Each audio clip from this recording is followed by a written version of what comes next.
Bangunan kita dah ada kulit. Jom kita masuk ke dalam dan terokai sendiri bilik-bilik utama. Kita akan mulakan dengan kemudahan di aras bawah terlebih dahulu. Di aras bawah ni, kita akan fokus pada dua ruang yang sangat penting. Pertama, bilik VIP 2 yang kami reka khas supaya mudah diakses. Dan kedua, sudah tentulah, dapur pusat yang menjadi nadi penyediaan makanan untuk dewan ini. Bilik VIP ni, kami memang utamakan keselesaan. Panel dinding yang tebal ni bukan saja untuk privasi, tapi ia juga penebat bunyi dan haba yang sangat bagus. Ditambah pula dengan tandas peribadi yang lengkap, jadi tetamu kehormat boleh berehat dengan tenang dan selesa. Di dapur pula, fokus kami lebih kepada fungsi dan praktikaliti. Kami guna pintu gelongso untuk jimatkan ruang, jadi senang nak bergerak masa tengah sibuk. Lantai vinyl pula, memang pilihan terbaik sebab ia tahan lasak dan paling penting, sangat mudah nak dibersihkan, terutamanya lepas acara besar. Baiklah, jom kita naik ke tingkat 1.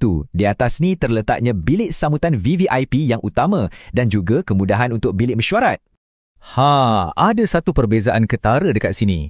Untuk tingkat 1, kita tak guna lantai konkrit biasa. Sebaliknya, kita bina satu platform khas menggunakan papan simen yang diperkukuh. Ini bukan sahaja memberikan rasa yang lebih eksklusif, macam terapung sikit, tapi ia juga sangat praktikal untuk menyembunyikan semua laluan paip dan pendawaian dengan kemas di bahagian bawahnya.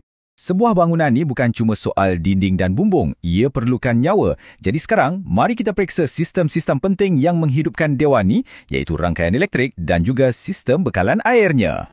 Inilah dia jantung sistem elektrik dewan.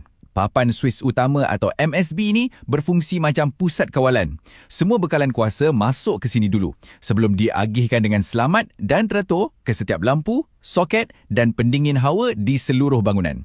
Pencahayaan pun kami rancang dengan teliti. Seperti yang anda boleh lihat, ada 46 unit lampu kesemuanya dan agihannya sangat seimbang. Dewan utama dan kawasan luar dapat pencahayaan yang luas, manakala bilik VVIP dan mesyuarat pula dapat pencahayaan yang lebih tertumpu. Semua ni untuk pastikan setiap ruang diterangi dengan sempurna mengikut fungsinya. Selain soket 13A yang biasa, kami juga sediakan soket 15A yang lebih berkuasa tinggi.